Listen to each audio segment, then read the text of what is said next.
Bien, écoutez, bonjour à tous.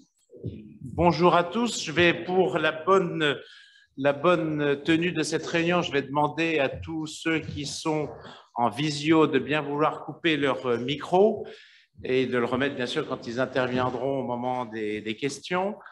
Nous sommes donc réunis aujourd'hui autour de Claire Chenu, que je remercie vivement d'avoir distrait un peu de son temps et de son emploi du temps chargé pour participer à ce petit déjeuner.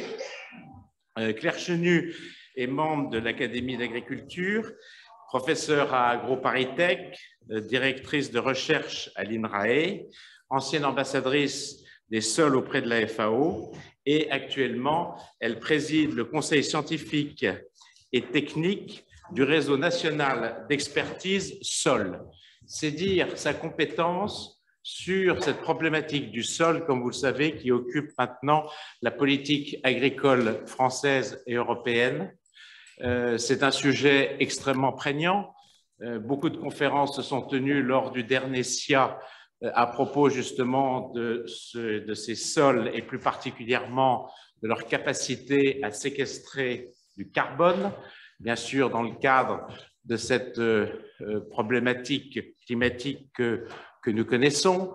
On parle tous de ce qu'on appelle le label bas carbone, sans pas toujours savoir exactement ce que tout cela implique, que ce soit en termes de séquestration, voire de réduction d'émissions de CO2.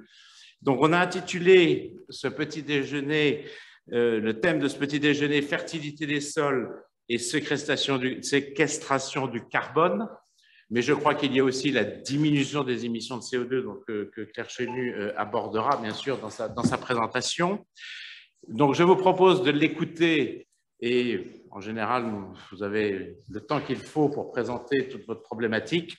Et ensuite, bien sûr, on aura des questions avec un échange avec tous nos participants, qu'ils soient présents ici à l'Académie ou en visio. Bien, écoutez, Claire, je vous passe la parole. Merci encore une fois d'être venue et on a hâte d'avoir votre présentation. Bonjour à tous.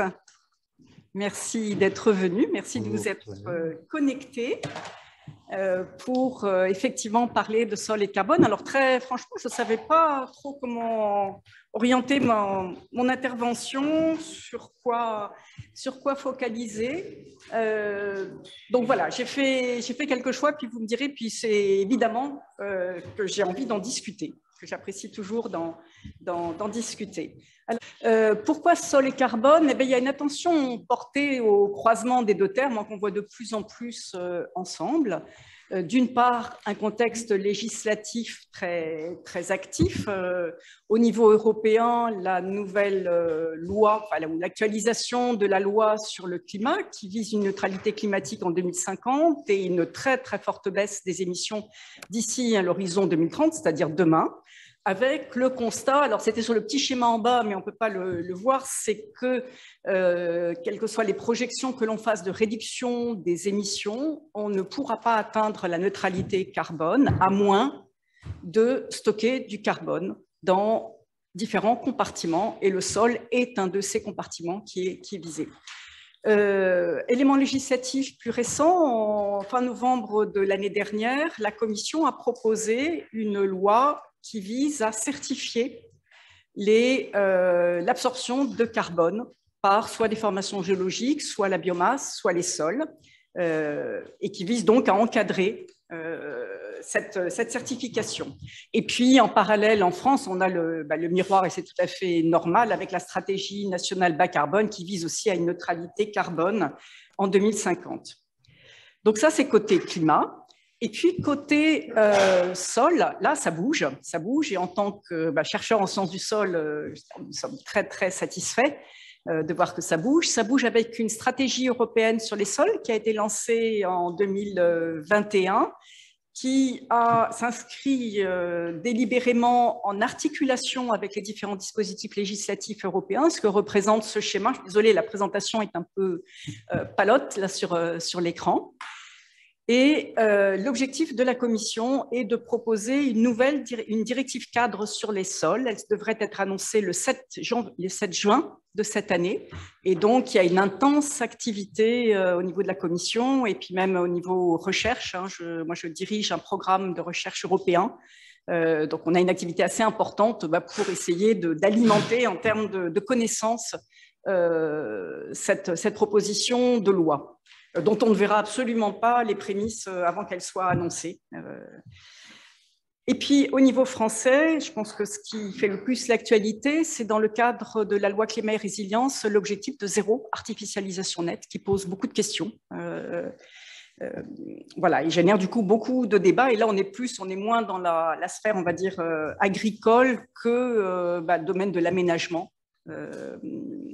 et de problème d'artificialisation. Et puis, une attention portée au sol et carbone qu'on voit sur Internet avec beaucoup d'abord d'initiatives de carbone farming, rétribuer, regardez, je stocke du carbone, voilà, je suis rétribué pour stocker du carbone. Et puis, le carbone étant clairement mis en avant comme l'indicateur de fertilité des sols, qualité des sols, santé des sols. Alors, par rapport à ça, quoi est-ce que je vais parler? Je me suis dit, peut-être revenir sur, d'accord, le discours général, c'est qu'il faut préserver, il faut augmenter les teneurs et les stocks de carbone dans les sols, agricoles, mais autres également. Pourquoi? Qu'est-ce qu'on en attend vraiment? Et qu'est-ce qu'on peut en attendre? Et derrière, on va mettre, c'est peut-être un filtre quantitatif. Et puis, derrière, il y a comment l'inciter. Alors, je ne suis pas du tout une spécialiste du carbone farming, mais j'avais envie quand même de replacer un peu, puis de donner quelques éléments du point de vue d'un chercheur en sciences du sol pour alimenter le débat. Alors, pourquoi l'objectif le plus visible, en tout cas, et celui qui est visible dans toutes les politiques publiques, c'est d'atténuer le changement climatique. Quelles raisons il y a derrière? Vous avez dû voir plein de fois ce schéma, parce que je le présente régulièrement, ou bien des schémas équivalents montrant les stocks et flux de carbone à l'échelle de notre planète, avec des flux réguliers. Alors, ça n'apparaît pas là pour ceux qui sont dans la salle, mon bleu et gris n'apparaissent pas, mais de photosynthèse et respiration à partir des surfaces continentales et des surfaces océaniques, et puis les déséquilibres liés à l'émission de carbone fossile, déforestation et feu, réabsorption des écosystèmes continentaux et des océans, un déséquilibre net. Là, ce sont des chiffres de 2018, 4,7 milliards de tonnes de carbone de flux net vers l'atmosphère. Quand on compare ce flux net à la quantité de carbone qu'il y a dans les sols, 2400 milliards de tonnes dans les sols de la planète, pratiquement 900 milliards de tonnes si on compte les 30-40 cm superficiels, on s'aperçoit que le stock des sols, il est énorme. Donc, si les sols du monde perdaient 4 pour 1000, donc 0,4% de leur quantité de carbone annuellement, aggravation par exemple de la déforestation, pratiques culturelles inappropriées, ça reviendrait à doubler ce flux net de carbone vers l'atmosphère. Doubler, donc conséquence que vous pouvez imaginer en termes d'effet de serre. Inversement, si on pouvait augmenter les stocks de carbone des sols du monde de ce ratio, donc de moins de 1%, ça serait un stockage équivalent au flux net de carbone actuel vers l'atmosphère. Donc, l'idée, ça c'est ce qui a été, ce calcul pratiquement sur un coin de table a été pris pour finalement logo de l'initiative 4 pour 1000. L'idée étant de montrer que des toutes petites variations du carbone des sols ont une importance majeure. Et donc, l'objectif de cette initiative, c'est de préserver les stocks de carbone organique des sols et, dès que c'est possible, de les augmenter. Donc, je reviens parce que la misconception est fortement... L'initiative n'a pas comme objectif, n'a aucun objectif normatif de type 4 pour 1000. C'est son logo, c'est d'insister sur les ordres de grandeur. Par rapport à ça, donc des priorités, alors on ne voit pas très bien qu'est-ce que j'ai mis là. J'ai mis une carte des stocks de carbone des sols du monde et j'ai pris des données nationales, donc là c'est au Rwanda, des valeurs de stock de carbone sous différents usages, vous voyez, de culture annuelle jusqu'à des forêts soit naturelles, soit plantées. Il y a, que ce soit à l'échelle du monde ou à l'échelle d'un paysage, d'un territoire, d'un pays, de très grandes hétérogénéités, de quantité de carbone dans les sols, du fait principalement du climat, du type de sol, mais aussi de l'usage. Et dire la priorité, c'est de protéger ce qui existe sous les latitudes élevées, tous les sols de tourbières. Là, j'ai mis une flèche vers l'Indonésie, et puis les stocks de carbone sous prairies permanentes et sous forêt. Et puis dans les zones où les stocks sont plus faibles, parce que une longue histoire agricole et des pratiques parfois inappropriées les ont appauvris, là, il est pertinent de chercher à augmenter les stocks. Comment est-ce qu'on peut le faire? Donc, une diversité d'options, je pense que ça, vous connaissez, différents leviers d'action sur le cycle du carbone. Augmenter la production primaire, diminuer les feux, diminuer les exportations, augmenter les importations d'en dehors de la parcelle, jouer sur la densité, sur fauche versus pâturage, densité du bétail, tout ça, ça va augmenter les entrées. C'est ce qui est le plus efficace. Ça, c'est bien établi scientifiquement aujourd'hui. Et puis sinon, c'est diminuer les sorties. Alors, diminuer l'érosion, c'est vraiment très important. Et puis sinon, essayer de diminuer la minéralisation par un travail du sol réduit, beaucoup moins efficace. Ce qui marche, c'est faire plus de photosynthèse et de restituer la biomasse. Avec, ce qu'il y a derrière aujourd'hui, c'est les compétitions pour la biomasse, mais ça, c'est peut-être un autre débat. Donc, une diversité d'options. D'un point de vue changement climatique, atténuation du changement climatique, des limites vraiment intrinsèques à ce qu'est le stockage de carbone dans les sols, qui résulte donc de l'équilibre entre les entrées et les sorties. Ce que j'ai représenté sur ce graphique, c'est différentes évolutions de stocks de carbone au cours du temps. Vous voyez mon échelle du temps en abscisse. La référence, malheureusement, c'est la référence moyenne en France et en Europe pour des sols cultivés, de culture annuelle. C'est une tendance à la baisse. Alors, référence moyenne, ça ne veut pas dire que ce soit le cas partout, mais une très faible baisse. Donc, on n'est pas à l'équilibre. Et puis, voilà les différentes pratiques. Ce que je veux dire avec ce graphique, c'est que la priorité, je le redis encore, je le redirai toujours, c'est de protéger les stocks existants. Vous voyez, les baisses sont très rapides. Très violente, donc par exemple éviter le retournement des prairies permanentes. Sinon, comme la ligne de base, c'est pas forcément, elle peut être à la baisse, elle peut être à la hausse, elle peut être à l'équilibre. Il faut quantifier le stockage additionnel par rapport à cette ligne de base. Donc à partir du moment où on implémente des pratiques stockantes, ma gestion B et C sur le graphique, pour évaluer le stockage, il faut comparer par rapport à cette ligne de base, donc il faut l'établir, cette ligne de base.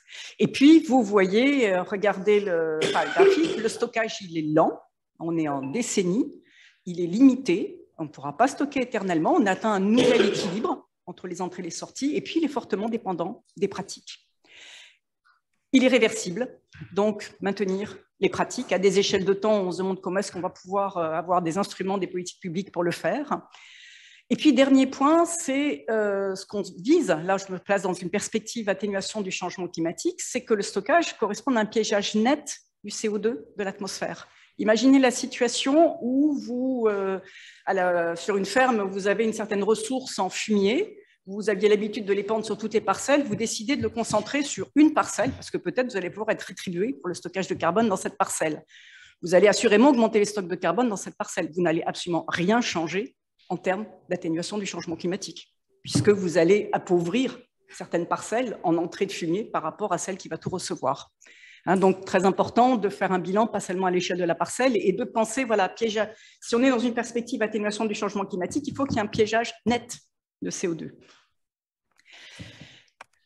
Quantitativement, quels sont les potentiels? Alors, je coordonne un vaste programme de recherche européen qui associe 24 pays, 26 instituts de recherche sur la gestion climato-intelligente et durable des sols agricoles. Et dans ce programme, j'ai demandé aux chercheurs d'estimer, de faire une étude, faire un peu l'inventaire des estimations qui avaient été faites par des pays de leur potentiel de stockage de carbone dans les sols agricoles. Voilà, c'est le résultat. Je ne vais pas commenter les chiffres, mais ce que vous pouvez voir, c'est que pour certaines barres, vous avez une seule couleur. C'est que certains pays l'ont fait avec une seule pratique. L'Espagne, réduction du travail du sol. La Norvège, les biochars. D'autres l'ont fait en simulant, évaluant l'effet de différentes pratiques. Bon, on a bien sûr une hétérogénéité en valeur. Et surtout, ce dont on s'est aperçu, c'est que les méthodologies sont absolument extrêmement variables selon les pays. Donc, un besoin, si on veut avoir une estimation correcte, d'unifier. Donc, du coup, nous avons lancé un programme de recherche qui va travailler sur 23 pays, qui est en train de travailler sur 23 pays avec une méthodologie unifiée. Et sinon, en termes de valeur d'estimation, alors, j'ai pas une grande confiance. Vu l'hétérogénéité en termes de méthode, faut pas, mais on est entre des 10%, 30% des émissions agricoles. Donc, vous voyez, s'il y a un message à en retenir, c'est, bon, pas trop confiance dans la méthode, mais enfin, on est dans c'est pas ridicule, mais ça n'est qu'une fraction. Ça ne pourrait compenser qu'une fraction des émissions agricoles. Focus maintenant sur la France. Donc, en France métropolitaine, Sylvain Pellerin et Laure Bagnères, d'INRAE, ont coordonné une étude qui a associé une vingtaine d'experts. Vous avez peut-être sans doute eu l'occasion d'écouter Sylvain Pellerin ici, en ces lieux, lors d'une journée. Il y a eu un rapport de la CODI et des ouvrages qui ont été publiés. Il y a un ouvrage qui a été publié chez Quae. Voilà, c'est ça, des articles scientifiques, un ouvrage publié chez Quae et pas mal de présentations, effectivement. Donc, cette étude, par une méthodologie que je pourrais décrire, a estimé, alors essentiellement en fait par modélisation, dès qu'on pouvait utiliser un modèle, le stockage additionnel de carbone pour un certain nombre de pratiques que nous avions jugées éligibles parce qu'on pouvait les mettre en œuvre, on n'était pas au stade de la recherche, c'était faisable techniquement. Donc, vous voyez, culture intermédiaire, agroforesterie, ça ne paraît pas, mais la barre agroforesterie, elle est plus, en tonnes de carbone par hectare et par an, elle est plus importante que celle des cultures intermédiaires. Allongement des prairies temporaires, extensification modérée des prairies, application de nouvelles ressources organiques, donc qui n'étaient pas antérieurement apportées au sol, les haies, enherbement hivernal ou permanent des vignobles, substitution fauche-pâture et semi-direct. Je vous disais, l'effet du non-labour, il n'est pas très important. Donc ici, par unité de surface. Et puis, après avoir déterminé par région quelle pouvait être la surface d'application, d'implémentation de ces pratiques et de manière additionnelle par rapport à ce qui existe aujourd'hui. Donc, une estimation en millions de tonnes de carbone par an à l'échelle du territoire français. Là encore, l'agroforesterie en fait se trouve classée deuxième. Vous ne voyez pas la barre grise. Et à ordre de grandeur, bon, 1 million de tonnes de carbone, pas grand-chose, mais 41% des émissions agricoles. Donc là encore, pas négligeable, mais une fraction. Mais donc pas négligeable quand même du tout. Alors ça, c'est une estimation du potentiel technique, ce que l'on peut implémenter par des techniques en considérant une surface d'application donnée. Ensuite, la grande valeur de cette étude, et d'ailleurs, on s'est aperçu que c'était là, au niveau européen, c'est la seule étude qui a couplé ça à une analyse économique, donc coûts et bénéfices de l'implémentation de pratiques. Et vous voyez que si on place le coût de rétribution de la tonne d'équivalent CO2 à 55 €, eh ben, il y a un certain nombre de pratiques qui ne sont plus éligibles parce qu'elles coûtent plus cher que ça. Donc, on les supprime et vous voyez, on diminue de moitié le potentiel d'atténuation. 25 € la tonne, on diminue encore. Et à coût nul, on a une petite atténuation, enfin un petit stockage et une petite atténuation. Donc, que retenir de ça? Diversité de pratiques qui peuvent être mises en œuvre. Donc ça, c'est vraiment très, très important. Ça veut dire qu'il n'y a pas une très grande diversité de solutions et un potentiel technique qui n'est pas négligeable, mais qui n'est pas extraordinaire. Et nécessité de faire des évaluations de potentiel. Alors, je l'ai mis sur un graphique après, mais je crois que les couleurs ne sont pas très bien. À la fois biophysique. Claire Chenu, est-ce que je peux me permettre de revenir sur le précédent visuel, parce que là, c'est quelque chose qui me choque ou qui m'interpelle. L'agriculture de conservation des sols, apparemment, sans effet? Alors, non, merci. Moi, c'est quelque chose que je regrette dans l'étude, c'est que nous avons mis en œuvre, nous avons simulé, étudié l'effet de pratique et non pas de système de culture. L'agriculture de conservation est un système de culture qui associe semi-direct, couverture permanente du sol et diversification des rotations. Là, il y a seulement semi-direct. Il est, voilà, ce serait une combinaison de, voilà. Et il n'y a pas l'agriculture biologique dessus non plus. C'est culture intermédiaire, c'est allongé. Est-ce qu'on ne peut pas considérer aujourd'hui que c'est réalisé? Ça, c'est, alors, ce que vous avez en tonnes par hectare et par an, c'est qu'est-ce que je peux stocker en plus si je mets en œuvre des cultures intermédiaires. Ce que vous avez à l'échelle du territoire français, donc des millions de tonnes par an, c'est on a considéré tous les endroits où on pouvait faire plus que l'actuel. Ben si, c'est allonger la durée, et puis c'est qu'il n'y en a pas partout des cultures intermédiaires aujourd'hui. Et puis on peut allonger leur durée. Donc on est bien dans de l'additionnel. C'est effectivement, c'est faire mieux que l'actuel. Okay, merci beaucoup. Voilà, donc potentiel de stockage de carbone dans les sols, on pourrait considérer qu'il y a un potentiel biophysique. C'est par exemple ce que peut stocker un sol sous une forêt, sous une prairie permanente. Un potentiel technique, c'est je mets en œuvre une pratique dans un usage donné. Un potentiel économique, c'est combien je peux stocker pour un coût de temps. Et quelque chose qu'on ne sait pas du tout estimer, c'est un potentiel on va dire atteignable, c'est-à-dire ce qui est en fait faisable étant donné le savoir-faire, les attentes, les références culturelles, les réseaux de formation des agriculteurs. Voilà, et on manque cruellement on a des données potentielles biophysiques, potentiel technique, on en a à différentes échelles, ferme, nationale, je vous ai montré, mondiale, mais pas avec des méthodologies suffisamment harmonisées, et puis potentiel économique atteignable, là on manque cruellement de données, or c'est ça. Toujours stocker du carbone dans les sols pour atténuer le changement climatique. Donc, attention, hein, désolé, c'est assez basique hein, ce que je dis, mais stockage de carbone ne veut pas dire réduire forcément réduire les émissions de gaz à effet de serre. Et là, j'ai pris un exemple d'une étude réalisée par Benedicto Tre pendant sa thèse.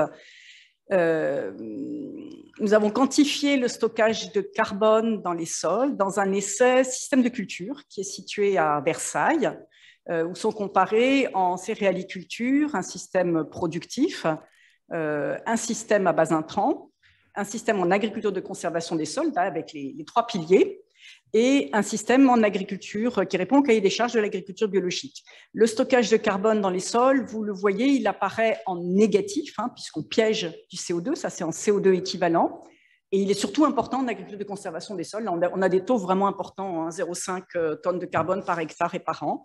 En bio, de manière surprenante, on en avait aussi, enfin bon, on avait un stockage. Et puis, elle a fait un bilan complet, gaz à effet de serre, avec le coût, on va dire, le poids de la synthèse de fertilisants, de la combustion de fuel, des émissions indirectes, c'est-à-dire liées au lessivage d'azote et émissions, on va dire, ailleurs, et puis une mesure directe avec des chambres sur le terrain des émissions de N2O. Et vous voyez que c'était l'agriculture de conservation des sols, en fait, les émissions sont augmentées et elles compensent le stockage de carbone. Donc ça, c'était, on pourrait dire, et pareil en bio, on pourrait dire c'est très décevant, sauf que si vous comparez au système productif à base intrant, le bilan, il est bien meilleur. Il est bien meilleur. Mais voilà, il faut absolument faire ce bilan systématiquement. Oui.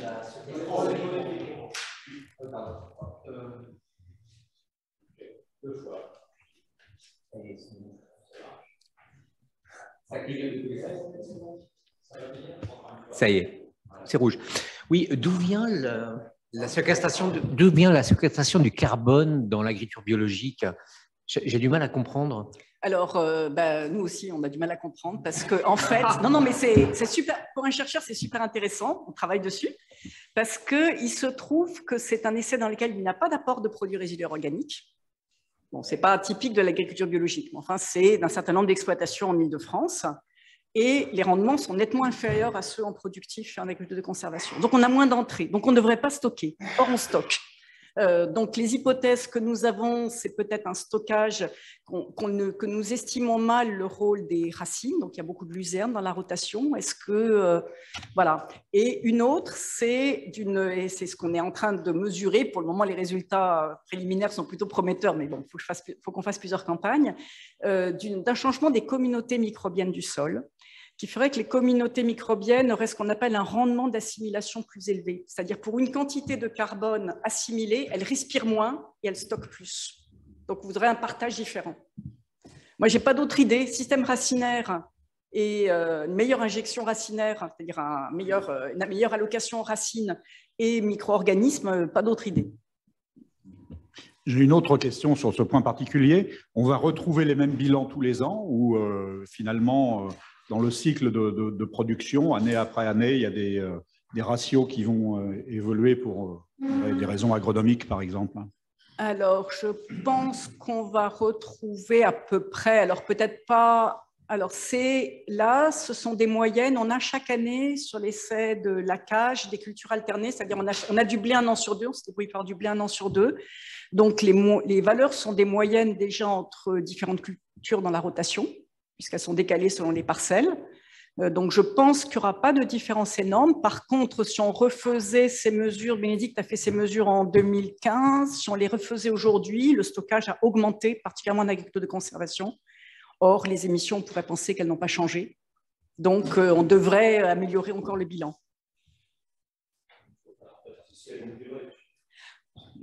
Ça, il faut faire des essais longue durée, absolument. On a besoin d'essais de longue durée.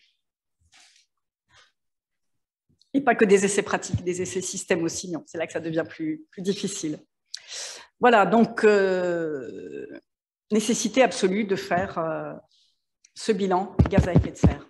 Alors, pourquoi préserver et augmenter les stocks de carbone des sols? Pour la fertilité des sols, la qualité des sols, ça on peut dire ça fait partie du savoir agronomique et des sols vraiment de base. La question qu'on peut se poser, c'est OK, mais combien est-ce que c'est vraiment significatif? Alors, ce tableau, donc relatif à la fertilité chimique des sols, il est pour vous montrer qu'il y a des valeurs. Il y a des valeurs qui sont intéressantes. Donc, c'est Alain Boutier d'Arvalis qui a fait cette diapositive et qui me l'a passée. Il a cherché dans la littérature comment on pouvait évaluer l'effet d'une augmentation de 0,5% de la teneur en matière organique d'un sol. Vous voyez qu'en termes de minéralisation de l'azote, c'est loin d'être négligeable, de soufre également, de phosphore, et puis capacité d'échange cationique, ça dépend. Si on a un sol sableux, c'est intéressant, sinon franchement, ça ne l'est pas. Qu'est-ce que je voulais vous montrer par cette diapositive? C'est d'une part, là, on a quand même des outils pour prévoir. Et c'est significatif. Et puis, ce n'est pas carbone que j'ai mis dans le titre, c'est matière organique. Et les effets attendus, c'est les effets essentiellement liés aux... Les gens qui veulent rentrer. Ah. Il n'y a pas beaucoup de jeunes. Ah oui, je ne faisais pas attention. Non, mais c'est bon. Voilà. Normalement, quand on... Voilà, ok, merci. Non, mais je fais attention. Je reconnais. Non, mais je reconnais, je ne faisais pas attention.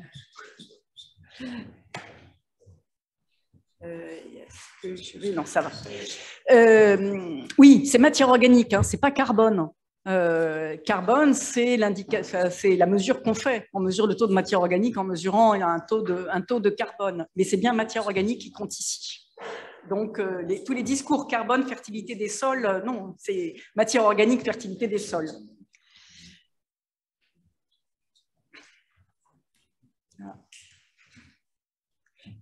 Idem pour fertilité physique. Là, je n'ai pas mis de valeur. J'ai fait des estimations quantitatives pour l'étude 4 pour 1000 là, qui a été pilotée par Sylvain Pellerin et Laure Bagnères. Mais vous voyez, pour un certain nombre d'attendus, vis-à-vis de la stabilité de la structure, de la vitesse d'infiltration de l'eau, de l'augmentation de la réserve utile, de jours disponibles, de résistance au tassement, réchauffement des sols, il y a des effets plus ou moins marqués, mais des effets qui sont très dépendants de la texture des sols, de leur granulométrie.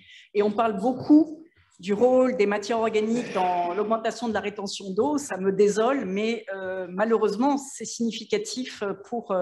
alors, par exemple, une augmentation de 0,5% de teneur en matière organique. Dans un sol vraiment sableux, on augmente la réserve utile de 15-20%. Dans un sol limoneux, de 2%. Dans un sol argileux, de 0%. Voilà, donc c'est un discours, là, il faut moduler. C'est pas Voilà, ce n'est pas flagrant. Par contre, il faut déjà, pour stocker de l'eau, il faut déjà qu'elle s'infiltre et l'effet sur l'infiltration, il est plus marqué pour une gamme de textures plus importante. Voilà. Mais là, ce qui est sûr pour moi, c'est qu'il y a à la fois beaucoup de connaissances et insuffisamment d'outils quantitatifs.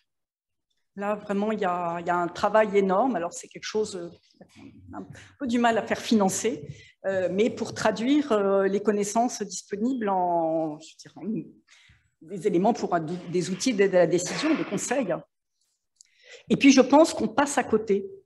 Avec cette approche très analytique de propriété, on passe à côté de choses, de discours. Mais ma parcelle qui est plus riche en matière organique, j'entre dessus sans problème au mois de mars. Et c'est qu'est-ce qu'il y a? Il y a derrière, il y a de la résistance au tassement, il y a à la fois de l'infiltration. Voilà. Il manque une appréciation plus globale, plus intégrée de ce qu'est la qualité physique, chimique, biologique des sols. Là, je ne vous ai pas montré de données bio parce que là, estimation quantitative, il n'y a pas d'estimation, on va dire, globale, générale, quantitative. Et qu'est-ce que ça donne sur les rendements? Qu'est-ce que ça donne sur les rendements? Eh ben, c'est un peu décevant, en fait. C'est un peu décevant. Ça se comprend. Alors, vous ne voyez peut-être pas très bien ceux qui sont dans la salle, mais c'est un abominable nouage des points. Donc, les rendements augmentent. C'est pour le maïs. C'est pour ça que j'ai mis maïs en fond, pour ne pas oublier de le dire. Il y a bien une augmentation des rendements avec la teneur en carbone des sols, mais les relations ne sont pas faibles. Et c'est un peu normal, on a beaucoup de mal à découpler l'effet de la fertilisation. Quand on analyse des grandes séries de parcelles, l'effet de la fertilisation azotée, potassique, phosphorée, de l'effet matière organique, vraiment. Et voilà, des exemples d'articles, si on méta-analyse, voilà, poor association between soil organic matter and crop yields. Donc, il y a une relation, mais c'est pas carré. C'est pas carré, c'est pas simple.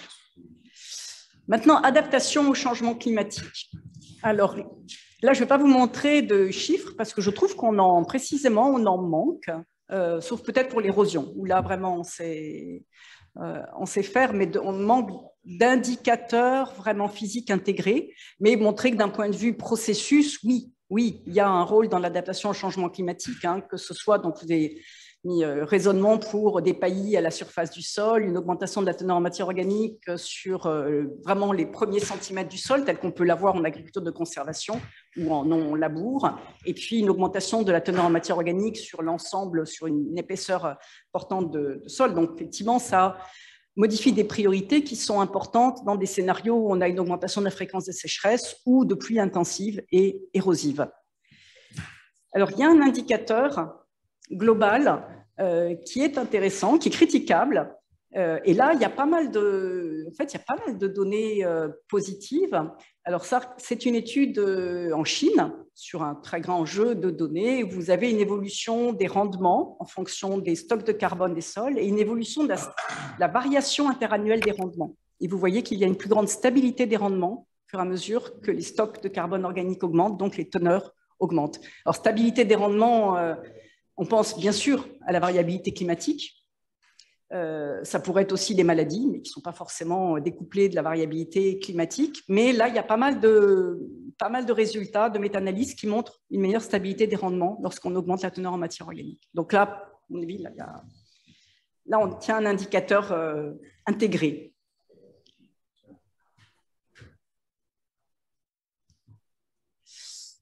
Alors, comment préserver, augmenter les stocks de carbone des sols? Comment l'inciter? Effectivement, on entend beaucoup parler en ce moment de carbone farming. Là, j'ai repris les définitions de la Commission européenne. Donc, c'est la gestion des stocks et flux de carbone et des gaz à effet de serre à l'échelle de la ferme pour atténuer le changement climatique. Mais c'est aussi le business model qui permet de rétribuer les agriculteurs pour qu'ils mettent en œuvre des pratiques et systèmes de culture qui permettent d'atténuer le changement climatique.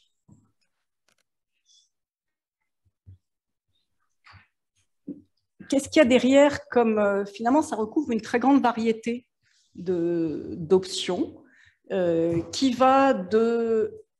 sont plus ou moins basées sur une évaluation des pratiques mises en œuvre. C'est ce que j'ai mis, vous voyez, dans les rectangles que j'ai mis à droite, j'ai mis ça en vert, et peuvent être basées aussi sur une évaluation sur les résultats, j'ai mis ça en rose. Ça va depuis les paiements pour mise en œuvre de pratiques tels qu'on les a par exemple dans la CAP. À ce moment-là, ça peut être une NGO, ça peut être une puissance publique qui le met en œuvre. Pour le moment, ce qui existe, c'est pratiquement entièrement basé sur la mise en œuvre de pratiques. Enfin, la déclaration est relative aux pratiques. Ça se développe également dans des corporate supply chain, j'arrive pas à traduire, enfin bref, dans des chaînes de valeur industrielle où des entreprises agroalimentaires rétribuent les agriculteurs pour la mise en œuvre de pratiques et parfois sur la base de résultats. Il y a les marchés volontaires dans lesquels d'un secteur privé, des individus, mais même la puissance publique, je pense que c'est le cas de l'Australie, fait intervenir un intermédiaire et il y a une rétribution des agriculteurs. Là, ce sont surtout des systèmes basés sur des résultats. Le label bas carbone, il entre là. Et puis, les systèmes de marché volontaire d'échange, donc de compensation des émissions d'entreprises en particulier ou d'individus, avec aussi des mécanismes de certification. Et là, c'est basé sur des résultats. Donc, une grande diversité. Donc, le label bas carbone, vous voyez, hein, c'est la troisième ligne. Et la proposition de la Commission européenne, elle concerne les trois premières lignes. Elle ne concerne pas le marché d'échange. Pour moi, en fait, donc ça, moi, j'étais très contente. Enfin, je me suis inspirée d'un rapport pour faire ce graphique. J'étais très contente parce que ça m'aidait un peu à comprendre comment c'est organisé. Je ne suis pas du tout une spécialiste, je ne connais pas bien les systèmes d'organisation. Ce qui est certain, c'est que si on veut développer, mettre en œuvre quelque chose qui est basé sur les résultats, il faut pouvoir mesurer les résultats. Mesurer les résultats, c'est tout à fait problématique pour les sols parce que la mesure des stocks de carbone, elle coûte cher. Alors, elle coûte analyser une analyse de teneur en carbone, ça doit être 6 € l'analyse, c'est pas cher. Ce qui coûte cher, c'est le terrain. C'est d'aller sur le terrain pour prélever le nombre de prélèvements qu'il faut, étant donné la variabilité spatiale, le fait qu'il faille faire des mesures de masse volumique apparente, au moins, pas systématiquement, mais au moins au départ, et puis 5 ou 10 ans après, quand on veut vérifier. Et donc, la variabilité spatiale est telle, et puis ce qu'on a, c'est quand même des petites variations par rapport, quand je vous parle de plus 0,5, je vous ai dit plus 0,5 tonnes de carbone par hectare et par an, c'est une grosse augmentation de stock, oui, mais le stock, il fait 60 tonnes. Donc, vous voyez, la variation relative, elle est toute faible, elle est toute petite. Donc, ça coûte très cher de mesurer directement. Et par exemple, pour nous, pour des essais, même des essais de longue durée, on considère qu'à moins de 4 ans, ce n'est pas la peine de revenir mesurer. Enfin, il faut au moins qu'il y ait eu une différenciation pendant 4 ans pour pouvoir refaire une campagne de mesure.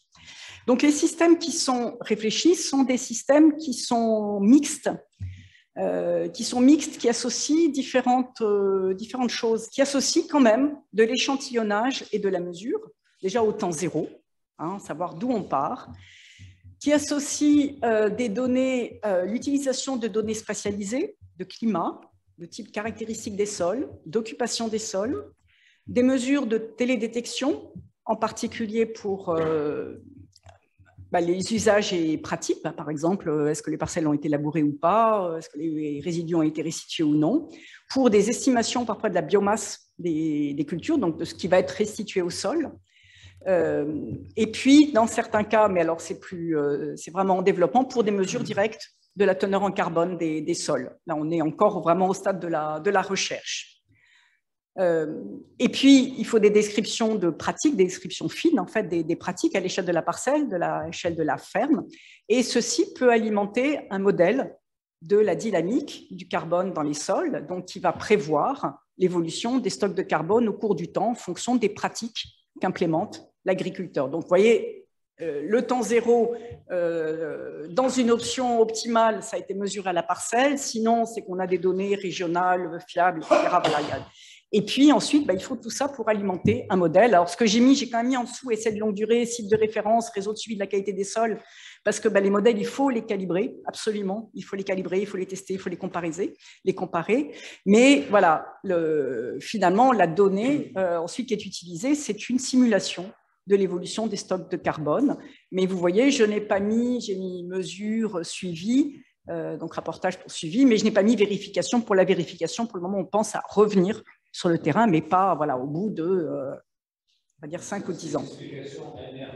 Oui, voilà. Mesure, rapportage, suivi et vérification. D'accord. Puisqu'en fin de cycle, il y a un moment où il y a une vérification. Enfin, il faut qu'il y ait une vérification de ce qui a été effectivement stocké. Voilà, donc là, on est à la fois, c'est très clair maintenant qu'il y a un accord sur le fait que c'est nécessairement un système hybride, comme ça, qui doit être utilisé, parce qu'on ne peut pas s'en tirer avec des mesures directes, on ne peut pas s'en tirer entièrement avec, par exemple, des mesures directes de carbone par télédétection, ce n'est pas possible. Et ces systèmes, ils sont en cours de développement, et le label bas carbone, par exemple, la méthodologie grande culture, ça a été développé un système comme ça. Alors, en l'occurrence, sans télédétection, mais voilà, système comme ça. Et actuellement, on est dans le champ à la fois, le schéma, il existe, on a un certain nombre d'éléments, mais on est encore dans le champ de la construction, et il y a des gros projets de recherche qui travaillent à ça, et puis des entreprises aussi privées qui travaillent à améliorer ça. Oui, parce que rétribuer le stockage de carbone, ça suppose, là j'ai repris un document de la Commission européenne, c'est d'ailleurs une diapositive que vous a présentée Florian Claeys lors d'une séance récente de l'Académie. Je dis que ça valait aussi pour tous les systèmes, c'est ce que propose la Commission, mais ça vaut pour tous les systèmes, donc il faut pouvoir quantifier ce que je viens de développer. Il faut que ce soit additionnel, c'est-à-dire que c'est un effort en plus de l'existant, de ce qui est fait, par exemple, des cultures intermédiaires dans des zones pièges à nitrate. Non, ça on doit le faire de toute manière, donc c'est le plus. Mais ça pose un problème énorme en termes de rétribution des pionniers. Que ce soit un stockage à long terme. Alors pour les sols, je voulais parler de réversibilité, de non-permanence, donc c'est pas évident du tout. Comment introduire ça en cours de route, l'importance de la vérification, quelle décote, comment financer, comment rétribuer les agriculteurs s'il y a des sécheresses, et il n'en est absolument pas responsable, mais du coup il y aura moins de rendement, il y aura moins de stockage. Et puis durabilité, ce sont tous les impacts négatifs. Ou positif du stockage de carbone. La proposition de certification de la Commission, elle est complètement focalisée carbone. Ils mettent les émissions de gaz à effet de serre en dehors du calcul, ce qui est un peu... ils le mettent bien, mais elle est vraiment focalisée carbone. Et puis, nécessité d'avoir des règles de certification et pour certaines parties de vérification par une tierce partie, ça c'est assez... Et puis, je voulais juste représenter ça en disant, oui, moi, ce que je vois ce qui m'alerte parfois dans ce que font certains opérateurs privés, mais aussi finalement dans la proposition de la Commission, ils disent bien que c'est très préliminaire, c'est que c'est très, très focalisé carbone, avec une place, à mon avis, insuffisante donnée aux émissions additionnelles d'autres gaz à effet de serre ou à la réduction des émissions de gaz à effet de serre. Et puis, une difficulté à comptabiliser tout le reste, c'est quelle pression sur la ressource eau ou quel bénéfice en termes d'adaptation, quelle pression sur l'utilisation de nutriments, quelle pression sur la biodiversité ou quel bénéfice en termes de biodiversité. Voilà, ça reste très, très, très carbone. Voilà, d'où... finalement, à la fois un résumé de ce que je vous ai dit et puis qui sont tous, je pense, des points à discuter. Carbone et sol, pour moi, c'est matière organique des sols. Il s'agit bien de préserver, c'est la première des priorités, et si possible, d'augmenter la teneur et les stocks de matière organique dans les sols. Il faut pouvoir évaluer, on a besoin d'évaluer quantitativement les bénéfices en termes de fertilité, de qualité, de santé des sols, d'adaptation au changement climatique. On a besoin de pouvoir surveiller le carbone et les matières organiques des sols, donc derrière, de développer une méthodologie adéquate et transparente. Et de rétribuer les agriculteurs pour la mise en place de pratiques qui permettent de stocker du carbone, des matières organiques des sols pour les multiples bénéfices qu'on en attend. Mais donc, pour moi, c'est plus rétribuer les services écosystémiques rendus que simplement la contribution à l'atténuation du changement climatique, que j'ai tendance à voir comme un co-bénéfice. C'est le reste que je vois comme le bénéfice. Et puis, bien sûr, nécessité d'une vision systémique à l'échelle de la ferme, du territoire, de la filière. Voilà, et sur ce, je vous remercie pour votre attention. Merci pour cet exposé très complet. Est-ce qu'on peut remettre à l'écran, vous savez, l'ensemble des voilà. Voilà. Alors peut-être, je voudrais profiter de la présence d'Olivier Daugé ici. Olivier Daugé est chargé donc de toutes les questions environnementales à la FNSEA. Si on pouvait lui passer le micro là, que vous avez là devant vous. Là, il est au bout de la table là. Parce que j'ai une question, et on en parlait avec lui tout à l'heure, c'est de savoir, il me semble pouvoir dire que la France est un peu en avance et que les choses commencent à se discuter à Bruxelles. Vous en avez d'ailleurs fait allusion, Claire.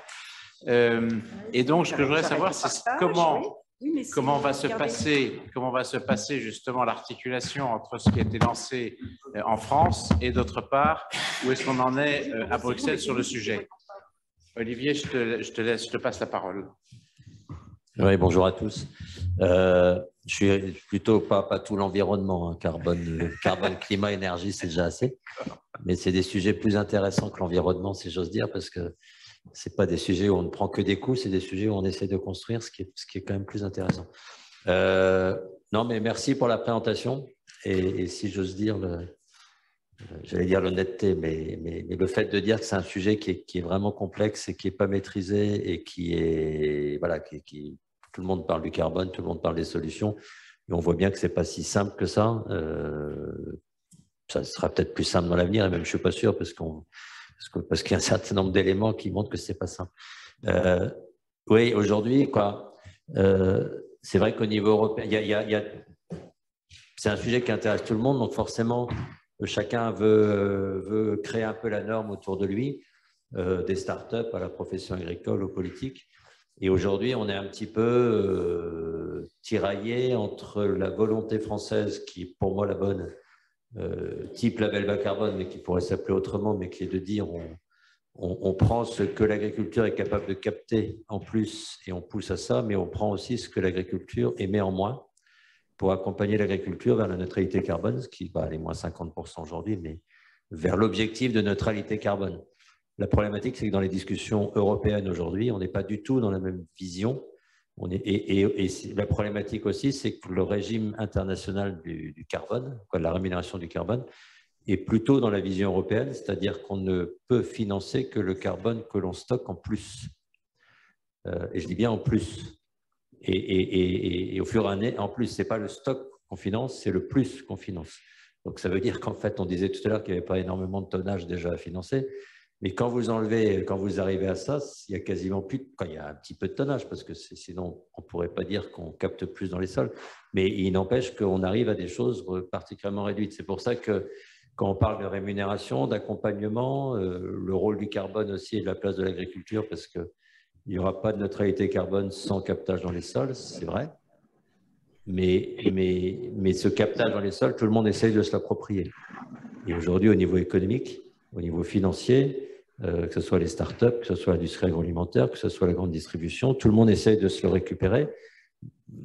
Et comme un peu d'habitude, le monde agricole, on est un peu les dindons de la farce. On le voit sur l'alimentation, c'est-à-dire qu'il y a la pression sur les prix. Et le vrai sujet, c'est qu'il est impératif, et ça va avec le... C'est vrai que ça indique les travaux sur la biodiversité, sur le climat, sur l'adaptation. Il n'y a pas forcément de lien non plus, c'est-à-dire qu'on se concentre énormément sur le carbone, alors que l'agriculture va vivre une transition, certains disent une rupture aujourd'hui, mais on n'est pas très loin de la rupture par rapport au climat, à l'adaptation, aux problématiques des moyens de production et tout ça. On a une agriculture qui va, d'ici 20-25 ans, sera complètement différente, et pourtant il en faut une. Donc ces éléments-là doivent rentrer, et l'urgence, c'est de se mettre d'accord. Déjà, scientifiquement, je sais que ce n'est pas simple, mais d'avoir des références qui soient à peu près reconnues par tout le monde et à peu près pas stable parce que c'est pas le terme, mais voilà, qui soit interprétable et qui permette de lancer derrière une rémunération des agriculteurs ou prestations pour services environnementaux ou carbone ou je ne sais quoi, mais qui ne soit pas ni dans le prix du produit, ni dans la PAC. Le risque aussi aujourd'hui, on voit, c'est de transformer la PAC en PAC je viens de voir dans le cadre de la liquidation d'à côté, le camion plutôt en copropriété. Est-ce que vous pouvez couper vos micros, s'il vous plaît, ceux qui sont en distanciel? Est-ce que vous pouvez couper vos micros? Oui, je termine, mais juste au niveau de la PAC, évidemment, la PAC demain sera carbone free. Non, mais c'est évident. De toute façon, tout le monde sera carbone free, donc il faudra y passer. Mais ce que je veux dire, c'est que l'enjeu financier est tel qu'il faut aller hors de la PAC pour ce genre de choses. Et si l'agriculture, par ces évolutions-là, et surtout pas d'opposition de système, hein, c'est ce que j'ai vu. On voit bien que l'agriculture de conservation, de couverture végétale et ainsi de suite, finalement, est aussi vertueuse, notamment que la production biologique, et voire peut-être plus, parce qu'il y a des doutes aussi sur ça, mais ça, je ne sais pas, mais qu'on aura besoin de produire quand même demain. Donc, il faut aussi se donner des objectifs de production. Souveraineté alimentaire aujourd'hui, c'est aussi important que la souveraineté énergétique, et des objectifs de retour financier et de stabilité pour l'agriculteur. Parce que si l'agriculteur, on le fait partir sur des systèmes qui captent plus de carbone, c'est de l'investissement, c'est du temps long, c'est faisable, hein, c'est une part de risque. Et si au bout de 2 ans, on lui dit bah non, finalement, vous ne captez pas de carbone parce que scientifiquement, on démontre et que finalement, on vous remet en cause tout votre accompagnement, on va avoir du mal à faire avancer le public et surtout, on affaiblira l'agriculture. Donc, c'est pour ça que ce débat entre France et Europe, je sais que la position française, c'est de défendre la position française en Europe, quoi, les gouvernements, il n'y a pas de souci, hein, mais il faut vraiment… C'est-à-dire le système label bas carbone. Le système label bas carbone, mais apparemment, ce n'est pas du goût de la qui est Commission. moins bien vu par les pays du Nord notamment.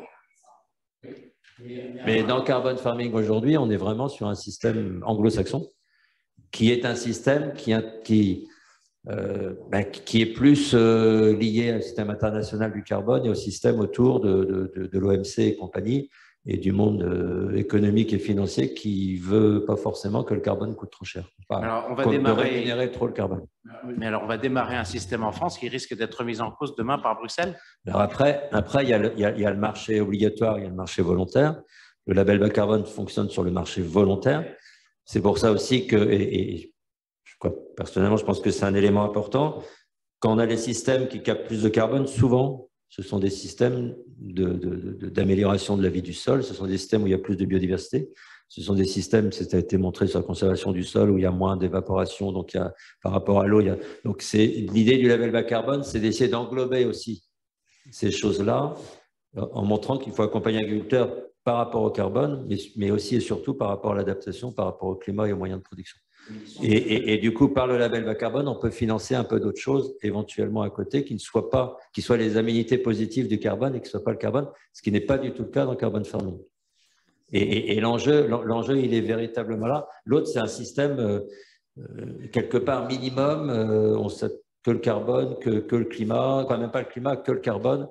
Et dans un objectif, alors là, sur un marché volontaire, ça va, mais l'objectif aussi, c'est, on sent bien que c'est un objectif financier aussi un peu derrière, c'est-à-dire de pas mettre un maximum de choses à financer demain, de se limiter véritablement à ce que l'agriculture capte en plus et pas ce qu'elle peut apporter en plus. On a le même problème sur plein de sujets, hein, sur l'énergie avec la méthanisation ou d'autres sujets, où on ne finance que le produit de l'énergie, on ne finance pas éventuellement les à côté positifs parce qu'on estime que ce n'est pas le rôle de soit du carbone, soit de l'énergie de financer ça. Mais le problème, c'est que l'agriculteur, il est sur un système global et que quand il touche quelque chose, ça touche tout et que il a besoin aussi d'être financé un peu sur l'ensemble, vu les prises de risque et la rupture que ça peut avoir. Pour résumer là, tout ce qu'on vient de dire là-dessus, est-ce que ça veut donc dire qu'à Bruxelles, ils ne prennent pas en compte pour le moment le bilan d'émissions de CO2 de l'activité agricole? Alors déjà, ce qu'ils ont proposé, c'est basé sur le label bas carbone. Hein. C'était l'exemple, et ça fait 2 ans qu'ils disent, voilà, l'exemple international, c'est le label bas carbone. Donc c'est basé là-dessus.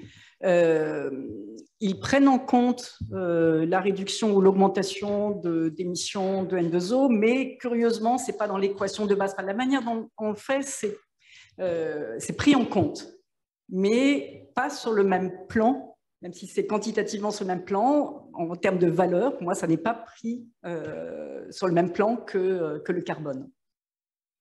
Ça a duré combien de temps, ce petit jeu? Le temps de l'Europe. Le temps de l'Europe avec le Parlement qui va... La Commission appelle à des commandes d'ici 6 mois, hein, puisqu'il y a les élections du Parlement, etc. Donc, on va reprendre encore, on est reparti pour 2 ans, quoi. Réagissez sur le site de la Commission. Enfin, je ne sais pas s'ils lisent ça, mais il y a possibilité. Ils font un appel à commentaires sur cette proposition de loi. Ah oui, dans le programme européen, on fait une réponse, on a fait une analyse du texte, on fait une réponse. L'Académie pourrait très bien faire une réponse. Mais plus il y a de commentaires, mieux ça vaut. Très bien. Donc, nous avons là 2 intervenants en visio qui sont donc M. Guérin. Monsieur Guérin, si vous pouvez mettre votre micro. Voilà, mon micro. Allez, on vous écoute. Vous m'entendez? Oui. Alors, merci d'abord à Claire Chenu pour cet exposé dont j'espère bien nous pourrons disposer de la présentation. Il est complet et fort intéressant, fort détaillé. Je voudrais y souligner l'un des points qui est repris du reste de l'étude INRA sur le stockage du carbone dans les sols, qui est la mention des prix, des coûts plutôt de stockage. Il montre, je crois, que même à 55 € la tonne de CO2, on est dans l'ordre de grandeur des prix du CO2 tels que on le voit se dessiner au moins en Europe, avec un prix du quota de CO2 sur le marché européen des quotas qui a dépassé 100 €. Donc, on est de l'ordre de la moitié du prix, ce qui justifie parfaitement qu'on puisse dégager des financements pour financer même, ça a été rappelé dans votre exposé, Claire, même de façon provisoire, un stockage dans les sols agricoles. Reste, j'ai bien entendu le débat et les échanges autour du label bas carbone, qui est effectivement le modèle qui a été repris à l'échelle européenne, sauf que le label bas carbone pose quand même, soulève un problème, c'est qu'aujourd'hui, tout le processus de certification est financé par l'impôt, c'est-à-dire par les services de l'État. On voit bien qu'une généralisation d'un stockage qui serait rémunéré s'il devait être certifié, ce qui est une exigence de Bruxelles, ferait exploser les capacités de financement public.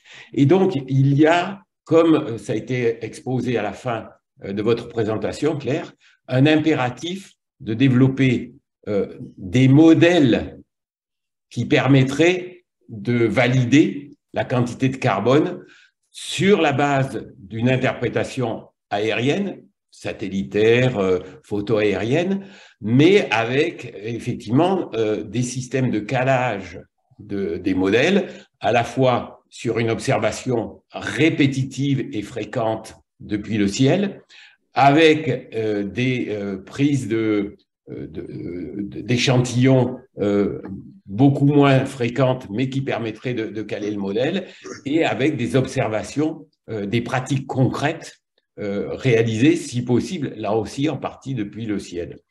Et donc, je crois qu'il y a un véritable enjeu de la partie française, non pas uniquement de critiquer Bruxelles, mais d'être présent dans l'élaboration des actes délégués. Et Florian Claes nous l'a bien dit lors de son intervention, l'élaboration des actes délégués a commencé. Donc, il y a tout avantage à être présent dans la participation à l'élaboration des actes délégués, de façon à ce que soient bien acceptés des systèmes de certification, et non pas simplement des protocoles de recherche, des systèmes de certification basés le plus possible sur de l'observation aérienne. Il en va pour enjeu la possibilité de certifier des petites exploitations agricoles. On connaît la situation des exploitations en France. Il y va de la certification possible de petites surfaces, donc d'une partie simplement des exploitations agricoles, il y a en France au moins un système qui pourrait être intéressé, en tout cas qui pourrait s'y impliquer, mais il faut qu'il y ait un accompagnement pour cela, c'est le système d'EBS. Voilà. Est-ce qu'il y a là-dessus des précisions? Je crois qu'il y a des équipes de l'INRA qui travaillent depuis les équipes de Toulouse sur une amélioration de la capacité à chiffrer le carbone stocké depuis les observations aériennes et satellitaires. Mais tout ce qui ira dans ce sens, à mon avis, permettra éventuellement d'avoir un système qui sera compatible avec les autres systèmes de valorisation du carbone, parce que aussi bien en Europe, mais a fortiori à l'échelle mondiale, les marchés du carbone, qu'ils soient obligatoires comme en Europe ou volontaires comme l'essentiel dans le monde, augmentent de façon considérable. Donc il y a là un potentiel financier qui est important, sous réserve d'une certification possible. Merci. Des commentaires? Alors oui, sur la mesure, effectivement, je suis d'accord avec vous, il faut absolument développer la capacité de mesure à bas coût et à haut débit, et donc les mesures satellitales. Donc oui, il y a des travaux en cours, notamment nous avons dans le programme européen que je coordonne, donc il s'appelle EJP-SOL, c'est pour European Joint Programme parce qu'il est cofinancé par 24 pays et la Commission. Nous avons un projet qui porte sur la mesure directe du carbone du sol par mesure satellitale. Il y a des limites, c'est qu'il faut que le sol soit nu. Et donc, il travaille à quelle correction apporter quand il y a des résidus. Voilà, par exemple, a priori, en agriculture de conservation et en prairie, ça n'est pas adapté. Mais voilà, il y a des développements en cours. Et puis, effectivement, au CESBio à Toulouse, Eric Séchat travaille, lui, beaucoup. C'est plutôt sur l'analyse des biomasses, l'analyse des biomasses des cultures par image satellitale, plus que la teneur directe en carbone du sol. Mais oui, il faut des progrès absolument dans ce domaine. C'est une des briques qui est en train d'être développée assez rapidement. Merci de ce commentaire. La parole à Jean-François Moll. Ton micro, Jean-François. D'accord. Oui, merci, André Jean. Merci pour cet exposé. Vous n'hésitez pas à me couper parce que j'ai une rupture pendant 10 minutes à la fin. Si les questions que je pose ont été réglées, bien sûr, vous arrêtez tout ça.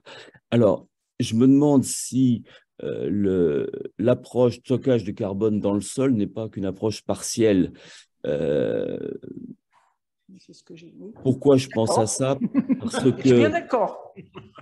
Bah oui. La conclusion. Par exemple, dans votre carte, l'Amazone ou le bassin congolais n'apparaissait pas du tout comme un stockage de carbone et on sait que les sols y sont pauvres.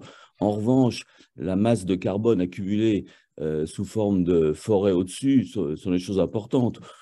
J'ai été aussi interpellé par l'exemple de Versailles que je connais un peu, des 5 cultures de céréales sur Grignon, où le bio apparaissait comme favorable au stockage du carbone.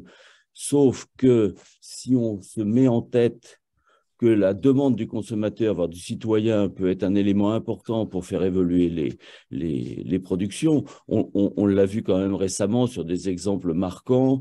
Les parts de marché prises par les producteurs de lait qui ont garanti la rémunération du producteur ont été quand même assez phénoménales dans un marché décroissant, donc part de marché d'autant plus difficile à conquérir, et ça uniquement par l'information du consommateur.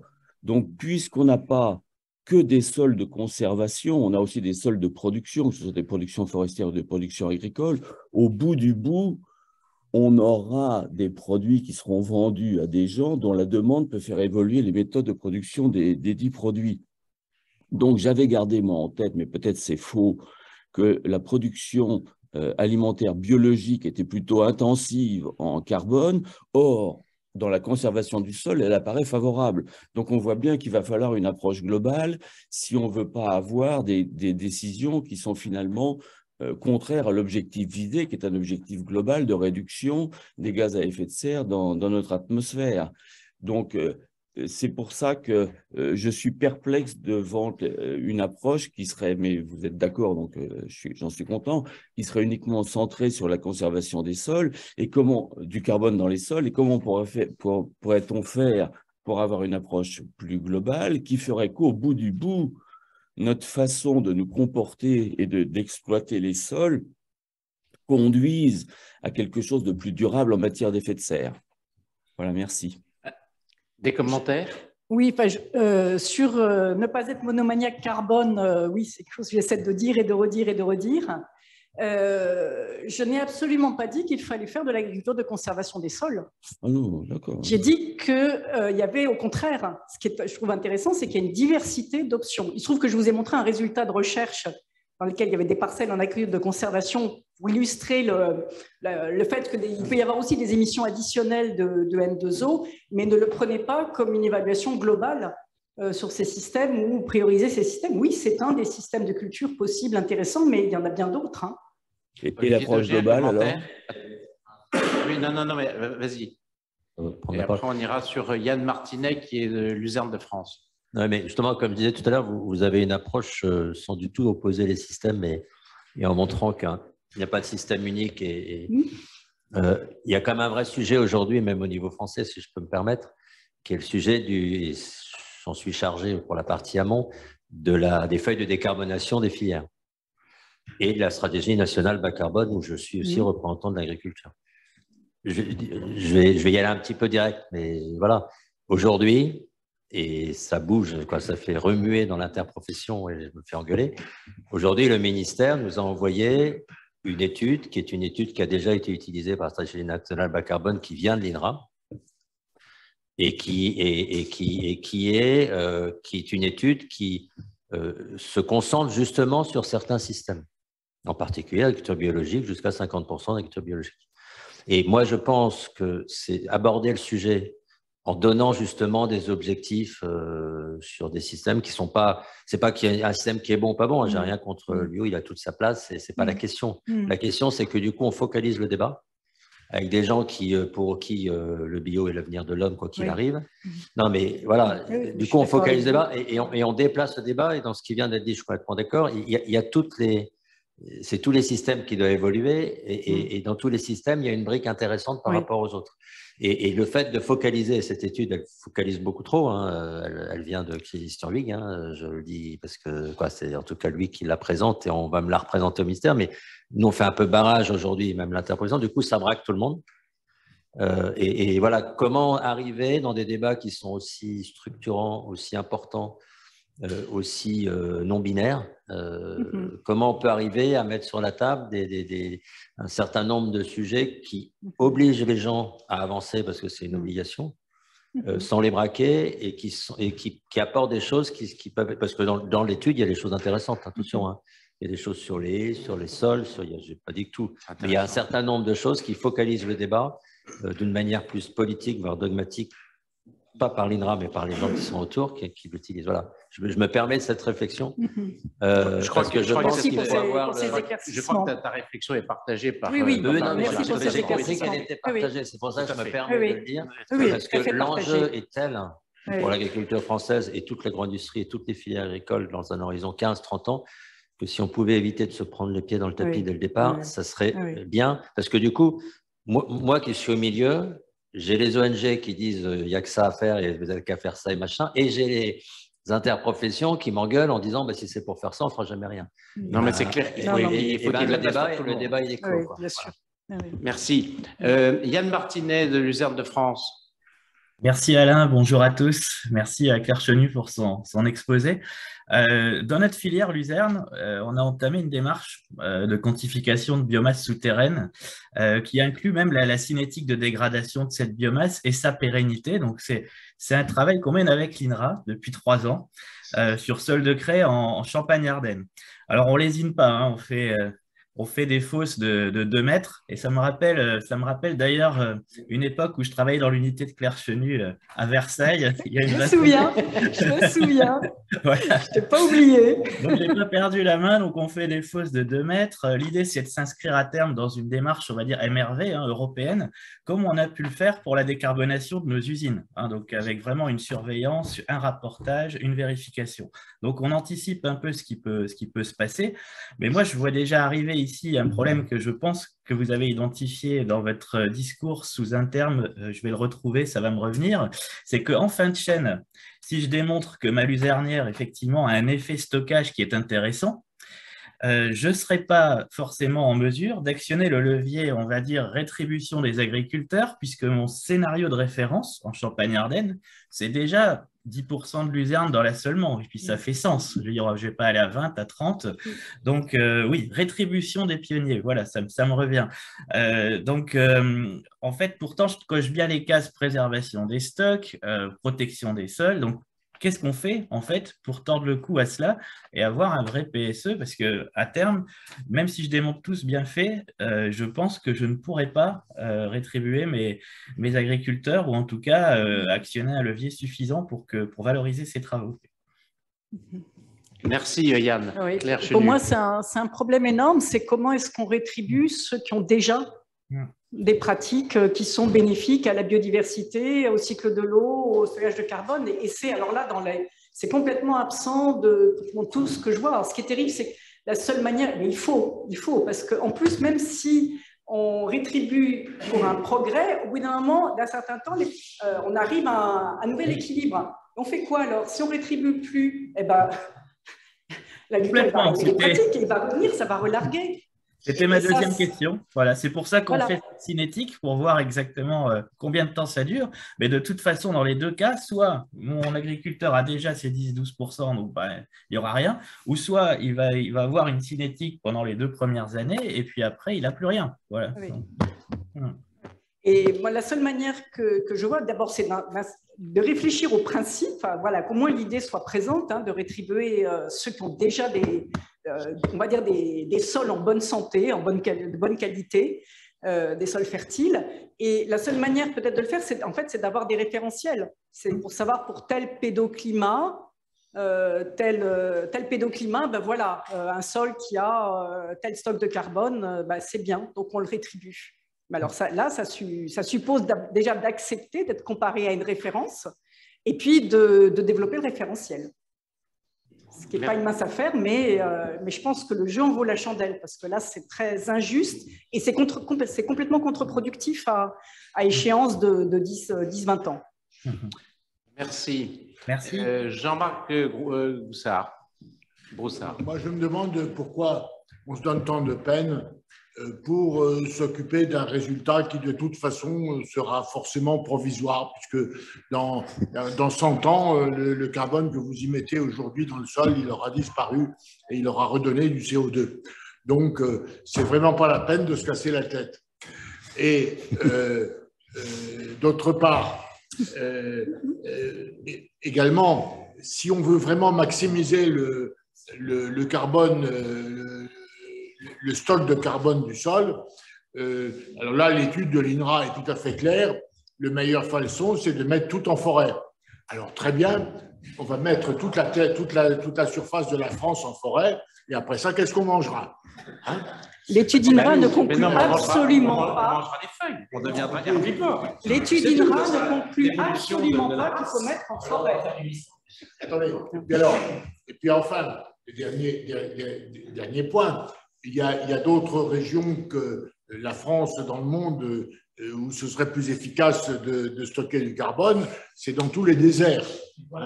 Si vous mettez des cultures vertes dans tous les déserts du monde, eh ben vous aurez une formidable dose de carbone stockée dans le sol de ces déserts qui actuellement sont extrêmement pauvres.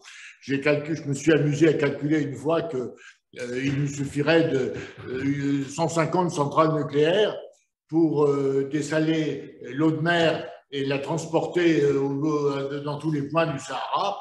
Et avec ça, d'abord, on résout le problème de l'alimentation dans le monde, et deuxièmement, on résout le problème, enfin, on accroît dans des proportions considérables la quantité de carbone, ça correspond à peu près aux émissions de carbone annuelles du monde. Hein. Donc, pourquoi est-ce qu'on ne fait pas ça? Claire Chenu, le nucléaire. Pourquoi est-ce qu'on fait pas ça? Oui, pour stocker du carbone dans un sol, il faut de la biomasse. Pour faire de la biomasse, il faut de l'eau, il faut des nutriments. Si on arrivait à apporter aux nutriments, toute l'infrastructure et tout dans les déserts et les personnes pour cultiver, pourquoi pas? L'étude INRA n'a jamais dit qu'il fallait afforester. Jamais. Ce n'est pas parce que les stocks de carbone dans les sols sont plus élevés et dans la biomasse sont plus élevés. L'étude INRA n'a jamais dit ça. Et le carbone du sol, il repart au bout d'une centaine d'années, tout à fait. En moyenne, c'est même plutôt 70 ans. Tant qu'il y a des apports, c'est un renouvellement. Et puis surtout, qu'est-ce qu'on préfère? Des sols peu fertiles, pauvres en matière organique, ou des sols fertiles? Voilà, c'est-à-dire que même le jour... On arrive, mettons qu'on met en œuvre des pratiques stockantes. On arrive au bout de 40 ans à un nouveau palier. Le sol, certes, on ne va plus faire de stockage additionnel, mais le sol, il n'aura pas les mêmes propriétés.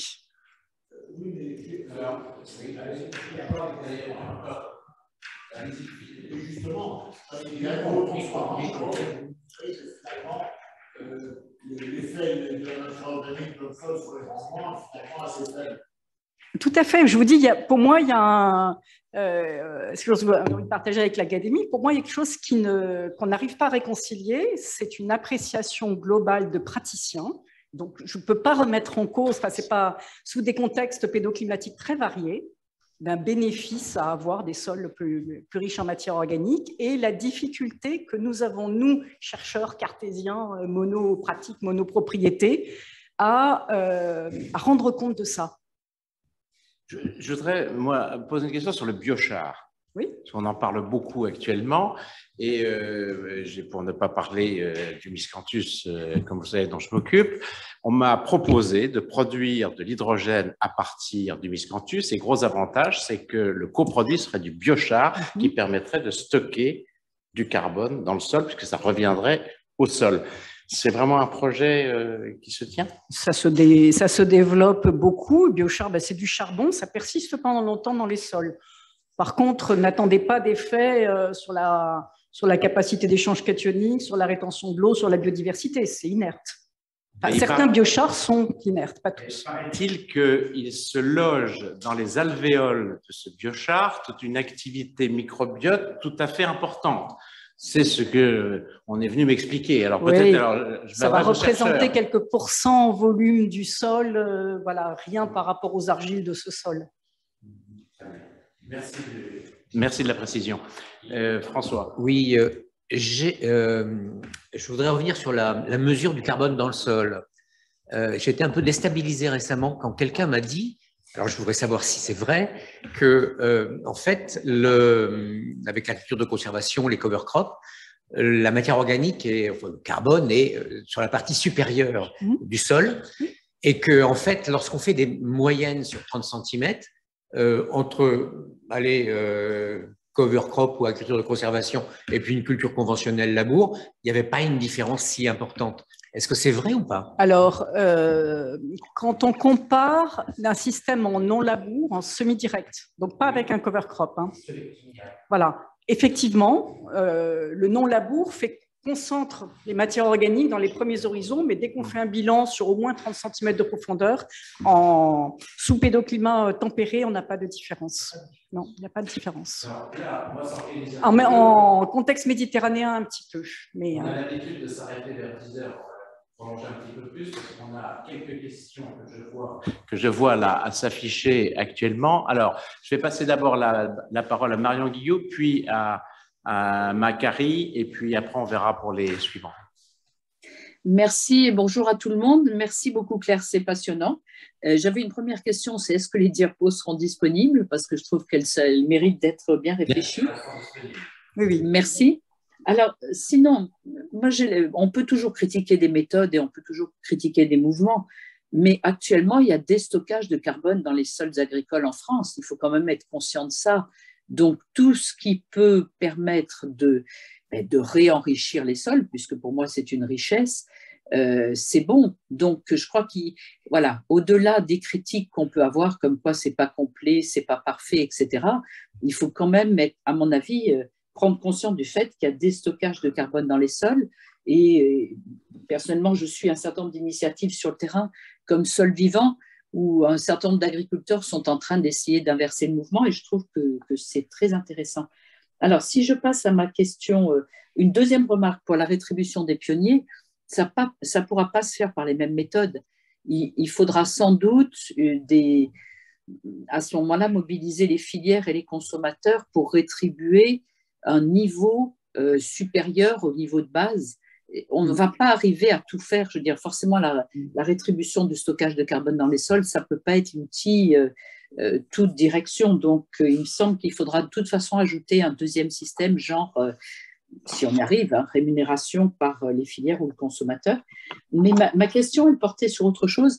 Il y a eu une étude récemment publiée dans Nature qui est absolument fascinante sur la mesure de biomasse des forêts, biomasse aérienne aussi bien que biomasse sol, qui permet, par le croisement d'un certain nombre de méthodes, de mesurer tout ce qui... Ah, je vous ai perdu.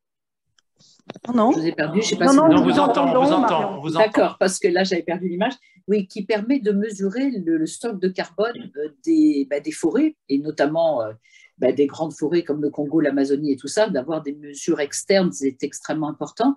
Est-ce qu'il y a un programme de cette ambition-là, parce que c'est un programme mondial, hein, forcément, pour les forêts qui a donné ces résultats. Claire, est-ce qu'il y a quelque chose sur les sols agricoles qui est en cours d'organisation au niveau mondial? Je ne connais pas. Merci déjà Marion pour votre rappel du déstockage actuel. Et donc, effectivement, la priorité, c'est de préserver ce qu'on a et de compenser les pertes actuelles. Je ne connais pas de programme d'ampleur, non, de mesure des stocks de carbone avec une méthodologie unifiée, non. Non, j'en connais pas. Il faudrait que je demande à mes collègues, en tout cas spécialistes en télédétection, quelles sont les initiatives internationales à ce sujet. Et oui, parce que l'exemple des forêts est extraordinaire et je me demande si c'était réplicable.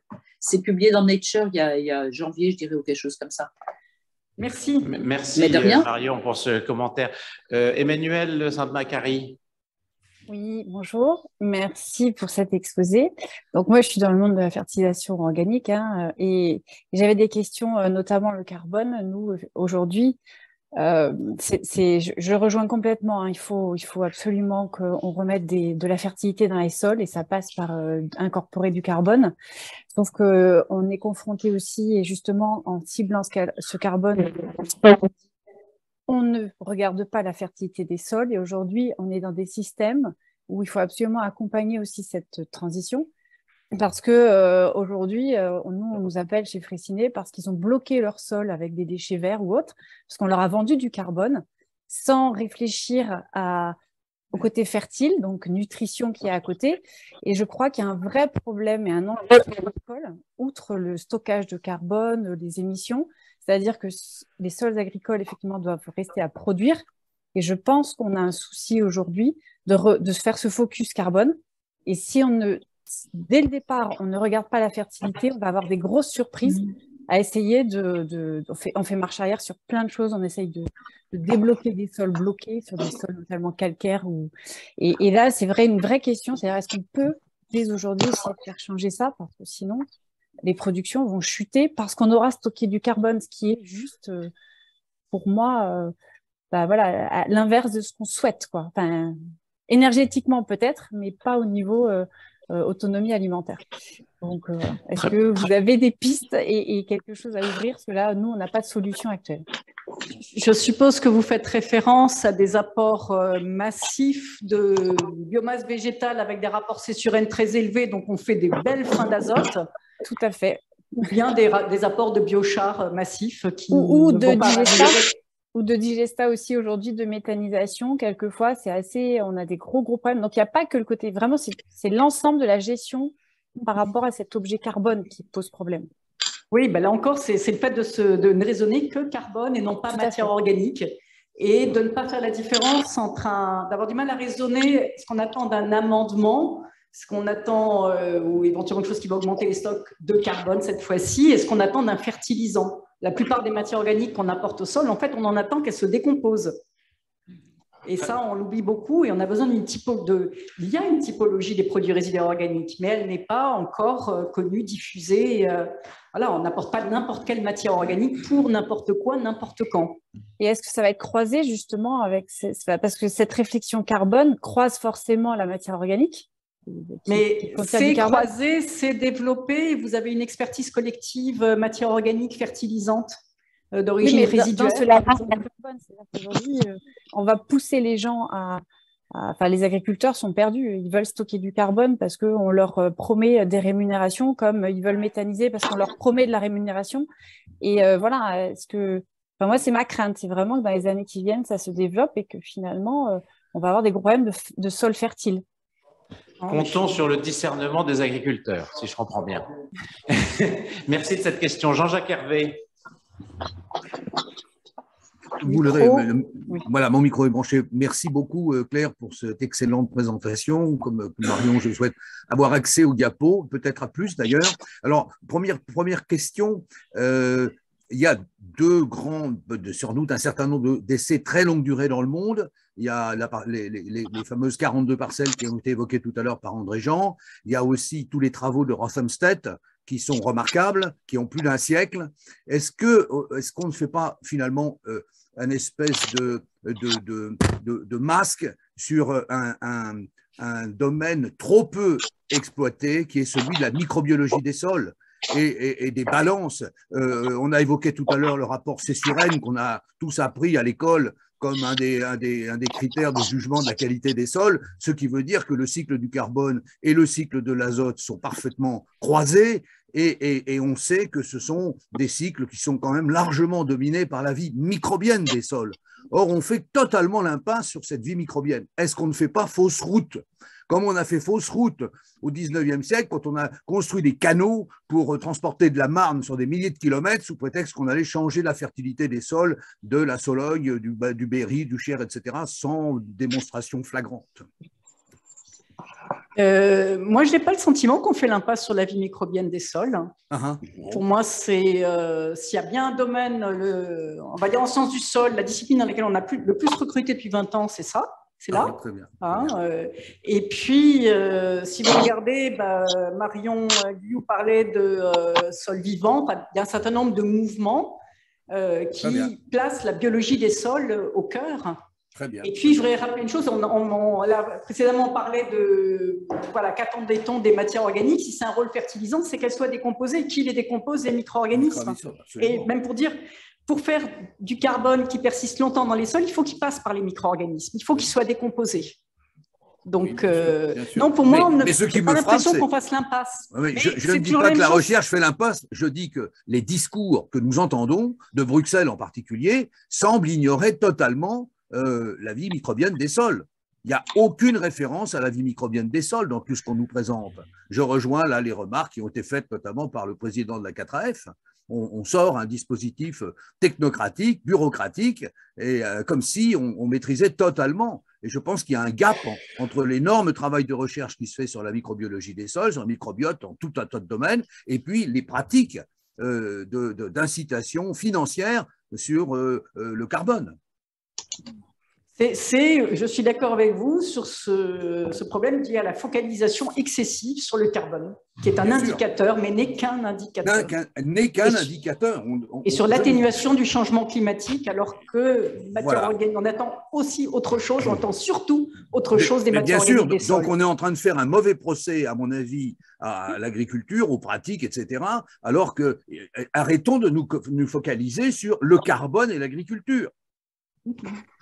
Merci Jean-Jacques Hervé. Je vais passer la parole ici dans notre réunion et après M. Cronier. Allez-y. Oui, présentez-vous. Pardon. Claude Foulon, Association Environnement et Santé du Vivant. Ça me rappelle un peu la méthanisation avec le groupe Suez et Veolia. Mis à part l'énergie tant convoitée, on a mis une décennie à savoir que le digestat, c'était quelque chose d'assez intéressant. Simple rappel, quand même, bon, les amendements organiques aussi économisent les engrais et l'eau. Bon, moi, je voudrais aller, on va faire plaisir aux Européens, puisque la grosse problématique environnementale, c'est le carbone. Donc, moi, je voudrais savoir, quand on discute avec certains agriculteurs qui n'utilisent pas les tracteurs et le labour, je voudrais savoir si des calculs ont été faits concernant les échanges avec le carbone. Un sol labouré, un sol non labouré. Quel est le résultat? Les calculs de bilan de gaz à effet de serre? Voilà. Oui, un sol labouré, un sol non labouré.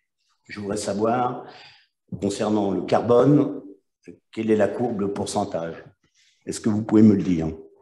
En termes de carbone du sol ou de bilan gaz à effet de serre? Oui. Donc, en gros, est-ce qu'il faut continuer à labourer les sols ou il ne faudra plus le faire? C'est la question qui peut être intéressante parce que certains vous disent qu'il faut protéger la rhizosphère et pas perturber le milieu. En termes de stockage additionnel de carbone, il y a très peu, voire zéro stockage additionnel de carbone en semi-direct comparé à un système labouré, toutes choses égales par ailleurs, hein, attention. Ça concentre, comme on l'a dit tout à l'heure, ça déplace les matières organiques dans le profil. Le bilan en termes de gaz à effet de serre, dans la majorité des situations, moi j'étais en charge de ça dans une précédente expertise INRA, il est positif parce qu'on a une réduction de consommation de fuel. Mais on ne va pas choisir entre labour et non labour pour le carbone du sol seulement. D'accord. Je veux dire, il y a bien d'autres raisons, notamment d'économiser du temps de travail pour l'agriculteur, et puis concentrer les matières organiques dans les premiers centimètres. Bah, quand on est dans une situation avec un risque érosif, c'est très intéressant. C'est très, très intéressant. Et on n'arrivera jamais à de telles teneurs si on labourait le sol. Merci. Donc, oui, je ne peux pas répondre de manière simple à votre question. Tout à fait. Je donne la parole à M. Grenier, si vous pouvez vous présenter. Donc bonjour, Gilbert Grenier, j'étais professeur à Bordeaux Sciences Agro, donc à la fois sur les aspects agriculture de précision, agroéquipement, et puis aussi j'étais le co-animateur de la formation agrotique qui est, comment dire, entre Bordeaux Sciences Agro et Montpellier Supagro. Institut Agro maintenant. Donc, moi, j'avais quelques réflexions. Déjà, puisque je m'intéresse à l'agriculture de précision, je pense qu'il y a un aspect complémentaire pour les agriculteurs. Non seulement il faut stocker de la matière organique, mais comme il y a une grosse variabilité intraparcellaire, je pense qu'il y a un des premiers discours complémentaires, c'est de moduler les apports qu'ils peuvent faire et en focalisant sur les zones les plus à risque, les zones où on a le plus bas taux de matière organique pour éviter essentiellement les phénomènes d'érosion, puisque là, le sol, il part, et la fertilité des sols derrière, il n'y en a plus, évidemment. Donc ça, pour moi, c'est un discours complémentaire qu'il faudrait tenir. J'ai fait aussi, j'étais dans une équipe de recherche qui s'intéressait à la télédétection et j'ai suivi beaucoup de mémoires d'étudiants et je reste assez réservé sur la possibilité d'utiliser la télédétection qui nous donne une image en 2 dimensions d'un phénomène de stockage qui est en 3 dimensions. Surtout quand on a une hétérogénéité des concentrations de matière organique selon les horizons. Autant pour la biomasse, je trouve que c'est assez facile, enfin les résultats sont bons. Là, on est sur des flux annuels qui sont faibles, une résolution des mesures qui est un peu limite par rapport à ces flux. Il y a un autre aspect, alors je sais pas, je connais pas assez le domaine, mais j'ai l'impression qu'on parle beaucoup de matière organique, beaucoup de carbone, mais qu'on oublie les autres minéraux qui constituent la matière organique, phosphore, potasse, calcium, qui pour les agriculteurs représentent un investissement, et un investissement sur un très très long terme, voire avec jamais de retour sur investissement. Et donc ça, dans les calculs économiques, est-ce que c'est bien pris en compte, etc. Et puis enfin, dernière réflexion, mais là c'est plus Machins qui parle, en termes de décarbonation de l'agriculture, je pense que tout ce qui est évolution vers les motorisations électriques va être production à la ferme avec que ce soit du biogaz ou du solaire sur les toits et utilisation de l'électricité directe dans les tracteurs, c'est une voie de décarbonation de l'agriculture qui n'est pas suffisante, Il en faut d'autres, mais c'est une voie qui est assez porteuse. Voilà mes réflexions. Merci, Claire Chenu. Merci pour ces réflexions. Je veux dire, en fait, j'aurais dû intituler mon exposé matière organique ou carbone. Parce que c'était finalement, c'était l'essentiel de mon propos et vous réagissez beaucoup là-dessus. Oui, absolument. Et sur la mesure directe par télédétection, je suis d'accord avec vous. Il y a quand même des limites fortes, notamment le fait que le sol doit être nu, que ce soit sensible à l'humidité des sols. Maintenant, je pense que ça vaut le coup quand même de mettre les moyens pour aller jusqu'au bout de ce qu'on pourra faire et ne pas faire.